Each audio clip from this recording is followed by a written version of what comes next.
ರಾಜ್ಯದಲ್ಲಿ ಇದೇ ಮೊದಲ ಬಾರಿಗೆ ಶಾಸಕರ ಅನುದಾನದಲ್ಲಿ 200 ವಿಶೇಷ ಚೇತನರಿಗೆ ಯಂತ್ರಚಾಲಿತ ದ್ವಿಚಕ್ರ ವಾಹನಗಳನ್ನು ವಿತರಣೆ ಮಾಡುತ್ತಿದ್ದು, ವಾಹನಗಳನ್ನು ವಿಶೇಷ ಚೇತನರು ಉತ್ತಮ ರೀತಿಯಲ್ಲಿ ಬಳಸಿಕೊಳ್ಳಬೇಕೆಂದು ಉನ್ನತ ಶಿಕ್ಷಣ ಸಚಿವ ಡಾಕ್ಟರ್ ಎಂ.ಸಿ. ಸುಧಾಕರ್ ಅವರು ತಿಳಿಸಿದರು. ಚಿಂತಾಮಣಿ ನಗರದ ಕಿಶೋರ ವಿದ್ಯಾಭವನದಲ್ಲಿ ತಾಲೂಕು ಆಡಳಿತ, ತಾಲೂಕು ಪಂಚಾಯಿತಿ, ಜಿಲ್ಲಾ ವಿಕಲಚೇತನರ ಹಾಗೂ ಹಿರಿಯ ನಾಗರಿಕರ ಸಬಲೀಕರಣ ಇಲಾಖೆಯಿಂದ 200 ವಿಶೇಷ ಚೇತನರಿಗೆ ದ್ವಿಚಕ್ರ ವಾಹನಗಳನ್ನು ವಿತರಿಸುವ ಕಾರ್ಯಕ್ರಮವನ್ನು ಹಮ್ಮಿಕೊಳ್ಳಲಾಗಿತ್ತು.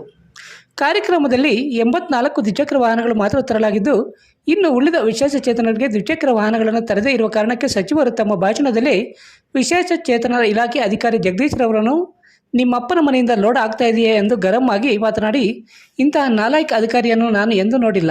ನನಗೆ ಬಹಳ ಬೇಸರವಾಗುತ್ತಿದೆ. ವಿಶೇಷ ಚೇತನರನ್ನು ಇಲ್ಲಿ ಕರೆಸಿ ಕೆಲವರಿಗೆ ವಾಹನಗಳನ್ನು ಕೊಟ್ಟು ಉಳಿದವರನ್ನು ವಾಪಸ್ಸು ಕಳಿಸುವುದು ಸರಿಯಲ್ಲ.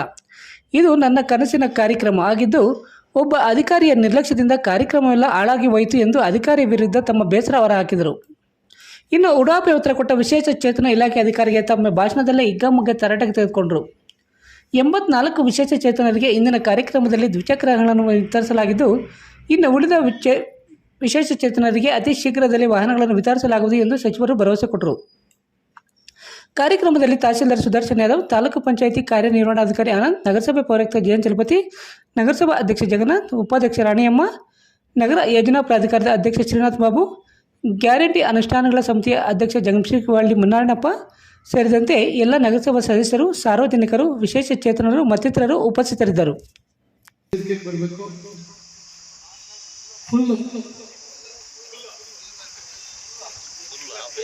ಹಾಗೂ ಇತರೆ ಏನಾದರೂ ಗ್ರಾಮ ಪಂಚಾಯಿತಿ ಅಧ್ಯಕ್ಷರಿದ್ರೆ ಅವರು ವೇದಿಕೆಗೆ ಬರ್ಬೋದು. ನೋಡಿ, ಇವತ್ತು ಭಾಳ ಒಂದು ವಿಶೇಷವಾದಂಥ ಮನಸ್ಸಿಗೆ ಭಾಳ ಒಂದು ಸಂತೋಷ ಕೊಡ್ತಕ್ಕಂಥ ಕಾರ್ಯಕ್ರಮ. ಆದರೆ ಎಲ್ಲೋ ಒಂದು ಕಡೆ ನಾನು ನನ್ನ ನಿರೀಕ್ಷೆಗೆ ತಕ್ಕಾಗಿ ಅಧಿಕಾರಿಗಳು ಕಾರ್ಯಕ್ರಮ ಆಯೋಜನೆ ಮಾಡೋದ್ರಲ್ಲಿ ವಿಫಲ ಆಗಿದ್ದರು. ಕಾರಣ ನಾನು ಸುಮಾರು ಇದು 2 ವರ್ಷಗಳ ಕನಸು. ನಾನು ಈ ಆಲೋಚನೆ ಬಂದಿದ್ದು ನನಗೆ ಭಾಳ ಜನ ವಿಶೇಷ ಚೇತನರಿಗೆ ದ್ವಿಚಕ್ರ ವಾಹನ ಕೊಡುವಂಥದ್ದು. ಯಾಕಂದರೆ ಭಾಳ ಜನ ಹಳ್ಳಿಗಳಿಗೆ ಹೋದಂಥ ಸಂದರ್ಭದಲ್ಲಿ ಹುಟ್ಟು ತೊಂದರೆ ಆಗಿರ್ತಕ್ಕಂಥದ್ದು, ನಂತರ ಬದುಕಿನಲ್ಲಿ ಅಪಘಾತ ಆಗಿ ಮತ್ತೊಂದಾಗಿ ಅವರಿಗೆ ಕಾಲು ಕಳ್ಕೊಂಡು ಓಡಾಡಲಿಕ್ಕಾಗ್ದಿರ ಬೇರೆ ಅವರ ದೈನಂದಿನ ಕಾರ್ಯಚಟುವಟಿಕೆಗೆ ತೊಂದರೆ ಆಗಿರ್ತಕ್ಕಂಥದ್ದು, ಇವೆಲ್ಲ ನೋಡಿ ಅವರು ನಮಗೆ ವಾಹನ ಕೊಡಿಸಿ ಸರ್ ಅಂತ. ನಾವು ನಮ್ಮ ಜಿಲ್ಲಾ ಪಂಚಾಯಿತಿ, ತಾಲೂಕು ಪಂಚಾಯಿತಿ ಸದಸ್ಯರಿಗೆ ಹೆಚ್ಚು ಕೊಡೋಕ್ಕೆ ಸಾಧ್ಯ ಆಗ್ತಾಯಿರಲಿಲ್ಲ. ಇವೆಲ್ಲ ನೋಡಿದಾಗ ಎಲ್ಲೋ ಒಂದು ಕಡೆ ನಾನು ಯೋಚನೆ ಬಂತು, ಯಾಕೆ ನಾನು ಶಾಸಕರ ಅನುದಾನದಲ್ಲಿ ಪೂರ್ತಿ ಪ್ರಮಾಣದಲ್ಲಿ ಇದಕ್ಕೆ ಒಂದು ವಿಶೇಷವಾಗಿ ಅನುಮತಿ ಕೊಡಬಾರ್ದು ಅಂತ. ಅದರಲ್ಲಿ ಶಾಸಕರ ಅನುದಾನದಲ್ಲಿ ಅವಕಾಶ ಇರ್ತಕ್ಕಂಥದ್ದು ಕೇವಲ 20 ಲಕ್ಷ, ಅಂದರೆ 10%, 2 ಕೋಟಿಗೆ ಬರೀ 20 ಲಕ್ಷ ಅನ್ನೋ ಅವಕಾಶ.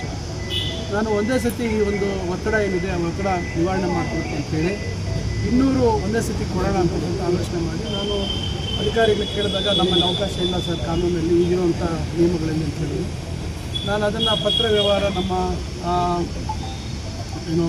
ಯೋಜನಾ ಮತ್ತು ಸಾಂಖ್ಯಿಕ ಸಚಿವರು ನಮ್ಮ ಡಿ. ಸುಧಾಕರ್ ಅವರು ನನ್ನ ಹೇಳಿದರು.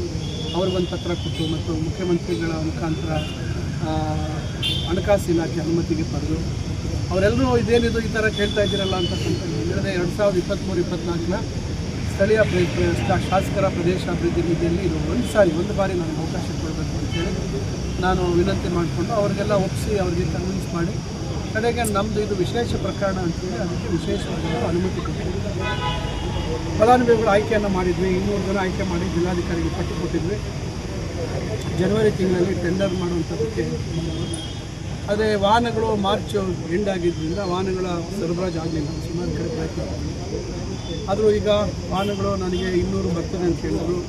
ಇಲ್ಲಿ ನಾವು ವಾಹನಗಳನ್ನು ಇಲ್ಲಿ ನಿಲ್ಲಿಸಬೇಕು ಅನ್ನೋದೇ ಸಮಸ್ಯೆ ಆಯಿತು. ಚಿಂತಾಮಣಿಯಲ್ಲಿ ಒಂದೇ ಸತಿ 200 ವಾಹನಗಳು ನಿಲ್ಲಿಸುವಂಥ ಜಾಗ ಇಲ್ಲಿ, ಅದಕ್ಕೆ ರಕ್ಷಣೆ ಬೇಕು.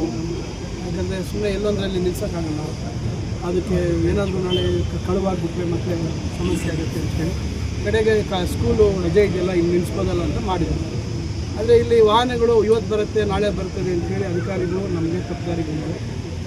ಇವತ್ತು ನಾನು ಬೆಳಗ್ಗೆ ಇಲ್ಲಿ ಬಂದಾಗ ಕೂಡ ನನಗೆ ನಿರೀಕ್ಷೆ ಇದ್ದಿದ್ದು 200 ಗಾಡಿನೂ ಬಂದಿದೆ ಅಂತೇಳಿ. ಇದರ ಮಧ್ಯದಲ್ಲಿ ಒಂದು ಸಮಸ್ಯೆ ಆಯಿತು. ನಮಗೆ ಏನು ಫಲಾನುಭವಿಗಳ ಪಟ್ಟಿ ಕೊಟ್ಟಿದ್ವಿ, ಆ ಫಲಾನುಭವಿಗಳ ಪಟ್ಟಿಯಲ್ಲಿ ಏನಾಗಿತ್ತು, ಕೆಲವರು ಬುದ್ಧಿಮಂದತೆ ಅಂತೇಳಿ ಹಾಕಿದ್ರು. ಆಮೇಲೆ ಕೆಲವರಿಗೆ ಕೈಗಳ ಸಮಸ್ಯೆ ಅಂತ ಇತ್ತು. ಅಧಿಕಾರಿಗಳು ನನ್ನ ಗಮನಕ್ಕೆ ತಂದು ಕೈ ಸಹ ನಾನು ಮುಂಚೆನೇ ಹೇಳಿದ್ದೆ, ನಮ್ಮ ನಾಯಕರೆಲ್ಲರೂ ಹೇಳಿದ್ದೆ, ಕೈ ಗಟ್ಟಿ ಇಲ್ಲದೆ ವಾಹನ ಕೊಟ್ಟರೆ ಪ್ರಯೋಜನ ಇಲ್ಲ.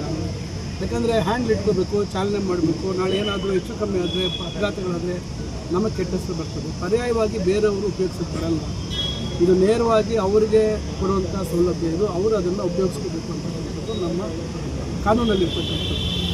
ಅದನ್ನೆಲ್ಲ ನೋಡಿದಾಗ ಮತ್ತೆ ಮೊನ್ನೆ ಒಂದು 7-8 ದಿವಸದಿಂದ ಒಂದು ಮೆಡಿಕಲ್ ಟೆಸ್ಟ್, ಮತ್ತೆ ಯಾರ್ಯಾರು ಹೆಸರುಗಳಿತ್ತು ಫಲಾನುಭವಿಗಳು ಒಂದು ಮೆಡಿಕಲ್ ಟೆಸ್ಟ್ ಮಾಡಿದ್ವಿ. ಸುಮಾರು ಒಂದು 65-70 ಜನ ರಿಜೆಕ್ಟ್ ಆಗುತ್ತೆ, 79 ಜನ ರಿಜೆಕ್ಟ್ ಆಗುತ್ತೆ. ಮತ್ತೆ ಕೆಲವರು ಬಂದರು, ಮತ್ತೆ ಒಂದು ಮೊನ್ನೆ 2 ದಿವಸಗಳು ಕೂಡ ಮೆಡಿಕಲ್ ಟೆಸ್ಟನ್ನು ಮಾಡಿಸಿದ್ವಿ. ಆದರೆ ಈ ವಾಹನಗಳು ಎಲ್ಲ ಬಂದಿದೆ ಅಂತಕ್ಕಂಥ ಮಾಹಿತಿ ಅಂತಕ್ಕಂಥ ಒಂದು ಆಲೋಚನೆಯಲ್ಲಿ ನಾನಿದ್ದೆ. ಆದರೆ ನನಗೆ ಯಾವುದೂ ಮಾಹಿತಿ ಕೊಟ್ಟಿರಲಿಲ್ಲ. ನಾನು ಎಲ್ಲ ಏನೋ ಅವ್ರ ಮೇಲೆ ನಂಬಿಕೆ ಇಟ್ಕೊಂಡು ಸರಿ ಇದೆ ಅಂತ ಅಂದ್ಕೊಂಡು ಇಲ್ಲಿ ವ್ಯವಸ್ಥೆ ಕೂಡ ಹೇಳಿದ್ವಿ. ನಾವು ಒಂದು ಕಡೆ ವಾಹನಗಳೆಲ್ಲ ನಿಲ್ಲಿಸ್ಬೇಕು, ಮತ್ತೊಂದು ಕಡೆ ಜನ ಕೂರ್ಲಿಕ್ಕೆ ಮಾಡಬೇಕು. ಒಟ್ಟಾರೆ ನನ್ನ ಉದ್ದೇಶ ಇದ್ದಿದ್ದು ಪೂರ್ತಿ ಶಾಮಿಯಾನ ಕವರ್ ಮಾಡಿ ವಾಹನಗಳ ಮೇಲೆ ಫಲಾನುಭವಿಗಳು ಕೂತ್ಕೋಬೇಕು, ಅವರವ್ರ ಗಾಡಿ ಮೇಲೆ. ಈ ಕಡೆ ಸಾರ್ವಜನಿಕರು ಅವ್ರ ಜೊತೆ ಬಂದಂಥವರು ಪ್ರತ್ಯೇಕವಾಗಿ ಕೂತ್ಕೋಬೇಕು ಅಂತಕ್ಕಂಥದ್ದು. ಆದರೆ ಇಲ್ಲಿ ಬೆಳಗ್ಗೆ ಬಂದಾಗ ಇವರು ಮಾಡಿರ್ತಕ್ಕಂಥ ವ್ಯವಸ್ಥೆ ನೋಡಿ ನನಗೆ ಭಾಳ ನೋವಾಯಿತು. ಏಕೆಂದರೆ ನಾನು ಮಹಾಂತೇಶ್ ಅವ್ರ ಬಗ್ಗೆ ಭಾಳ ನನಗೆ ಅವರು ಮಾಡ್ತಾ ಇರ್ತಕ್ಕಂಥ ಕೆಲಸ ನೋಡಿ, ನಾನು ಸಮರ್ಥನಂ ಟ್ರಸ್ಟ್ ಫಾರ್ ಡಿಸೇಬಲ್ಡ್ ಅವರ ಸಂಸ್ಥೆ ನೋಡಿದಾಗ ಸಣ್ಣ ಮಕ್ಕಳು ಏನು ತೊಂದರೆಗೆ ಸಿಕ್ಕಾಕೊಂಡಿರುವಂಥವ್ರಿಗೆ ಪಾಠ ಹೇಳ್ತಿರುವಂಥದ್ದು, ಅವರನ್ನು ಸಮಾಜದಲ್ಲಿ ಒಂದು ದಾರಿಗೆ ತರುವಂಥ ಪ್ರಯತ್ನ ನೀವು ಅಲ್ಲಿ ನೋಡಬೇಕು. ಸಮಾಜದಲ್ಲಿ ಎಲ್ಲ ಅನುಕೂಲ ಇರ್ತಕ್ಕಂಥವ್ರು ನಾವು ದಿನ ಬೇರೆ ಬೇರೆ ವಿಚಾರಕ್ಕೆ ಬೇರೆ ಬೇರೆ ಆಪಾದನೆಗಳು ಬೈಕ್ಗಳು ಮತ್ತೊಂದು ಮಾಡ್ತೀವಿ. ಆದರೆ ಇಲ್ಲಿ ಪಾಪ ಅವ್ರಿಗೇನು ತಿಳುವಳಿಕೆನೇ ಇಲ್ಲದೆ ಇರ್ತಕ್ಕಂಥ ರೀತಿಯಲ್ಲಿ ಹುಟ್ಟಿದಾಗಿಂದ ಅವ್ರಿಗಾಗಿರ್ತಕ್ಕಂಥ ತೊಂದರೆಗಳು ನೋಡಿದಾಗ ನಿಜವಾಗ್ಲೂ ನಾವೇನು ಎಲ್ಲ ಚೆನ್ನಾಗಿ ದೇವ್ರು ಕೊಟ್ಟಿದ್ದು ನಾವು ಯಾಕೆ ಈ ರೀತಿ ನಡ್ಕೊಳ್ತೀವಿ ಅಂತಕ್ಕಂಥದ್ದು ಎಷ್ಟೋ ಸತಿ ನನಗೆ ಮನಸ್ಸಿಗೆ ಭಾಳ ನೋವು ತರುವಂಥ ವಿಚಾರ. ಅವ್ರು ಮಾಡ್ತಾ ಇರುವಂಥ ಸೇವೆ ನೋಡಿ ನಾನು ಅವ್ರಿಗೆ ಅವತ್ತು ಹೇಳಿದೆ, ಸರ್ ಈ ಥರ ಒಂದು 200 ಗಾಡಿ ಕೊಡುವಂಥ ಕಾರ್ಯಕ್ರಮ ಇದೆ, ನಾವು ಬರಬೇಕು ಅಂತ. ಆ ರೀತಿ ಅವ್ರಿಗೆ ಹೇಳಿ ನಾನು ಇವತ್ತು ಕರ್ಕೊಂಡ್ಬಂದು ಇಲ್ಲಿ 84 ಗಾಡಿ ನಿಲ್ಲಿಸ್ಬಿಟ್ಟು ಅದು ಕೂಡ ಸರಿಯಾದ ರೀತಿ ವ್ಯವಸ್ಥೆ ಮಾಡಲಿಲ್ಲ ಅಂದರೆ ಯಾರಿಗೆ ಬೇಜಾರಾಗಲ್ಲ. ಭಾಳ ನನಗೆ ಕಾರ್ಯಕ್ರಮ ನನ್ನ ಕನಸು, ನನ್ನ ಆಲೋಚನೆ ರೀತಿಯಲ್ಲಿ ಇವತ್ತು ಕಾರ್ಯಕ್ರಮ ಅಧಿಕಾರಿಗಳು ಮಾಡಿ ನಾನು ಅವ್ರಿಗೆ ಈಗಾಗಲೇ ಭಾಳಷ್ಟು ಬೈದಿದ್ದು. ನನಗೆ ಈಗ ಯಾಕಷ್ಟು ಬೈದೆ ಅನಿಸಿದೆ, ಆ ಥರ ಆಗುತ್ತಿದೆ ಪರಿಸ್ಥಿತಿ. ಆದರೂ ಯಾಕಂದರೆ ಒಂದು ಒಳ್ಳೆಯ ಕಾರ್ಯಕ್ರಮನ ಸರಿಯಾದ ರೀತಿ ಮಾಡಿದರೆ ಬಹುಶಃ ಇಡೀ ರಾಜ್ಯಕ್ಕೆ ಇದು ಮುಟ್ಟುವಂಥದ್ದಾಗ್ತಿತ್ತು. ಬೇರೆ ಬೇರೆ ಕ್ಷೇತ್ರಗಳಲ್ಲೂ ಶಾಸಕರು ನಾನು ಭಾಳ ಜನ ಹೇಳ್ತಾ ಇದ್ದೀನಿ ಈ ಥರ ಮಾಡಿದ್ದೀನಿ ಅಂದರೆ ಒಂದು ರೀತಿಯಲ್ಲಿ ಅವ್ರಿಗೆ ತೋರಿಸಿದ್ರೆ ಬಹುಶಃ ಇದರ ಒಂದು ಅನುಕೂಲ ಬೇರೆ ಆ ಭಾಗದಲ್ಲಿ ಇರ್ತಕ್ಕಂಥ ವಿಶೇಷ ಚೇತನರಿಗೆ ಅವರಿಗೆ ಅನುಕೂಲ ಆಗ್ತಿತ್ತು. ಆದರೆ ಇವತ್ತಾದರೂ ಆಯಿತು, ಇಲ್ಲಿ ನಾವು ಸ್ವಲ್ಪ ಸಮಯ ಆಯಿತು, ಎಲ್ಲ ವಾಹನಗಳನ್ನು ಗುರುತಿಸಿ ಅವರೆಲ್ಲ ಕೂರಿಸಿ ಮಾಡುವಂಥದ್ದಕ್ಕೆ ಈಗ 40 ಗಾಡಿ ಬಂದಿದೆ. ನಾನು ಅದಕ್ಕೆ ವಾಪಸ್ ತೊಗೊಂಡೋಗಿ ಅಂತ ಇದ್ದೀನಿ. ಈ ಥರ ನಮಗೆ ಸಮಯಕ್ಕೆ ಸರಿಯಾಗಿ ವಾಹನ ಡೆಲಿವರಿ ಮಾಡ್ತೀರ ನೋಡಿ, ಚಕ್ರಗಳು ಹಾಕಿಲ್ಲ. ಸುಮಾರು ಒಂದು 25-30 ಗಾಡಿ ದ್ವಿಚಕ್ರ ಬಂದು ಎಲ್ಲ ಫಿಟ್ಟಿಂಗ್ ಮಾಡಿಲ್ಲ. ಅವ್ರ್ಯಾರೋ ತೀರೋದ್ರು, ಯಾರಿಗೋ ಕ್ಯಾನ್ಸರು ಮತ್ತೊಂದು ಈ ಥರ ಏನೇನೋ ಸಮಸ್ಯೆ ಆಯಿತು. ಆದರೂ ಇವತ್ತು ಕಾರ್ಯಕ್ರಮ ನಮ್ಮ ಮುಖಂಡರು ಎಲ್ಲರೂ ಭಾಳ ಉತ್ಸಾಹದಿಂದ ಬಂದಿದ್ದಾರೆ. ಎಲ್ಲರೂ ಬಂದು ಪಾಲ್ಗೊಂಡು ಎಲ್ಲರೂ ಇವತ್ತು ಅದು ವ್ಯವಸ್ಥೆಯನ್ನು ಸರಿಮಾಡುವಂಥದ್ದಕ್ಕೆ ನಮ್ಮ ವೀರ ಸ್ನೇಹಿತರು ಎಲ್ಲರೂ ಸಹಕರಿಸಿದ್ದಾರೆ. ಸ್ವಲ್ಪ ಬೇಜಾರಾದರೂ ಕೂಡ ಇದು ಒಳ್ಳೆಯ ಕಾರ್ಯಕ್ರಮ, ನನಗೆ ಮನಸ್ಸಿಗೆ ಭಾಳ ಹತ್ತಿರವಾಗಿರ್ತಕ್ಕಂಥ ಕಾರ್ಯಕ್ರಮ. ಈಗ ಮತ್ತೊಂದು ಹಂತದಲ್ಲಿ ಯೋಚನೆ ಮಾಡ್ತಾಯಿದ್ದೀನಿ, ಯಾರು ಇವತ್ತು ಮನೆಯಿಂದ ಹೊರಗೆ ಬರದೇ ಇರ್ತಕ್ಕಂಥ ವಿಕಲಚೇತನ ಅವರಿಗೆ ಮನೆಯ ಒಳಗೆ ಓಡಾಡಲಿಕ್ಕೆ, ಕನಿಷ್ಠ ಮನೆ ಒಳಗೆ ಓಡಾಡಲಿಕ್ಕೆ ಅಂದರೆ ನಾನು ವೀಲ್ ಚೇರಲ್ಲಿ ಅವರು ಸುಲಭವಾಗಿ ಓಡಾಡುವಂಥದ್ದಕ್ಕೆ ಒಂದು ಅವಕಾಶ ಮಾಡುವಂಥದ್ದಕ್ಕೆ ಏನಾಗುತ್ತೆ ಅಂತೇಳಿ ನಾನು ಡಾಕ್ಟರ್ ಮಹಾಂತೇಶ್ ಅವರು ಮತ್ತು ಅವ್ರ ಸ್ನೇಹಿತರು ಕೇಳಿದ್ದೀನಿ. ಅವರು ಏನೇನು ಅವಕಾಶಗಳಿದ್ದಾವೆ, ಏನೇನು ಅದಕ್ಕೆ ಎಕ್ವಿಪ್ಮೆಂಟ್, ಏನೇನು ಅದಕ್ಕೆ ಎಕ್ವಿಪ್ಮೆಂಟ್ ಇದೆ ಅಂತಕ್ಕಂಥದ್ದು, ವೀಲ್ ಚೇರ್ ಯಾವ್ಯಾವ ರೀತಿ ಇದ್ದಾವೆ ಅಂತಕ್ಕಂಥದ್ದು. ಈಗ ಮೋಟ್ರೈಸ್ಡ್ ವೀಲ್ ಚೇರ್ ಇದೆ, ನಿಮಗೆ ಗೊತ್ತಿದೆ, ಅದನ್ನು ಅದು ಹಿಂಗೆ ಕೈಯಲ್ಲಿ ಹ್ಯಾಂಡಲ್ ಮಾಡ್ಬೋದು. ಬಟ್ ಹ್ಯಾಂಡಲ್ ಮಾಡೋಕ್ಕೂ ಕೈ ಬೇಕು. ಕೆಲವು ಮಕ್ಕಳಿಗೆ ಸ್ವಾಧೀನ ಇರೋಲ್ಲ, ಕೈಗಳ ಮೇಲೆ ಸ್ವಾಧೀನ ಇರೋಲ್ಲ, ಕಾಲ ಮೇಲೆ ಸ್ವಾಧೀನ ಇರೋಲ್ಲ. ಅಂಥವ್ರಿಗೆ ನಾವು ಅದು ಕೊಟ್ಟು ಉಪಯೋಗ ಆಗುತ್ತೆ. ಯಾರಾದರೂ ಆಪ್ರೇಟ್ ಮಾಡಬೇಕು. ಈಗ ಸುಮ್ಮನೆ ಈಗ ಅಟ್ಲೀಸ್ಟ್ ಒಂದು ಕೈಯಲ್ಲಾದರೂ ಹಿಂಗೆ ತಿರ್ಸೋರಿದ್ರೆ ಅದು ಸ್ವಲ್ಪ ಅಲ್ಲಿ ಇಲ್ಲಿ ಹತ್ರ ಇಲ್ಲಿ ಓಡಾಡೋಕ್ಕಾಗುತ್ತೆ. ಆದರೆ ಏನೂ ಅವಕಾಶ ಇಲ್ದಿರೋದು ಕಷ್ಟ ಆಗುತ್ತೆ. ಕನಿಷ್ಠ ನಮ್ಮ ಉದ್ದೇಶ ಏನಂದರೆ ಅದು ವೀಲ್ ಚೇರು ಮತ್ತೊಂದು ಅಂಥದ್ದು ಮನೆಗೆ ಕೊಟ್ಟರೆ ಸ್ವಲ್ಪ ಒಂಥರ ಅಪ್ಗ್ರೇಡೆಡ್ ವರ್ಷನ್ನು ಸ್ವಲ್ಪ ಲೇಟೆಸ್ಟ್ ಟೆಕ್ನಾಲಜಿ ಇರುವಂಥದ್ದು ಕೊಟ್ಟರೆ ಕನಿಷ್ಠ ಅವ್ರ ಮನೆಯವರು ಆ ಮಕ್ಕಳನ್ನ ಅದ್ರ ಮೇಲೆ ಕೂರಿಸಿ ಅಲ್ಲೇ ಮನೆಯಲ್ಲೇ ಅವಲ್ಲಿ ಅಥವಾ ಮನೆಯಿಂದ ಆಚೆ ಗಾಳಿ ಬೆಳಕಿಗೆ ಇನ್ನೊಂದು ಮಾಡುವಂಥದ್ದಕ್ಕೆ ಒಂದು ರೀತಿಯ ಒಳಗಿನ ಪ್ರಪಂಚ ಹೆಂಗಿದೆ ಅಂತಕ್ಕಂಥದ್ದು ಅವ್ರಿಗೂ ತೋರಿಸುವಂಥದ್ದು ಅಂತೇಳಿ ಅದನ್ನು ಆಲೋಚನೆ ಮಾಡ್ತಾಯಿದ್ವಿ.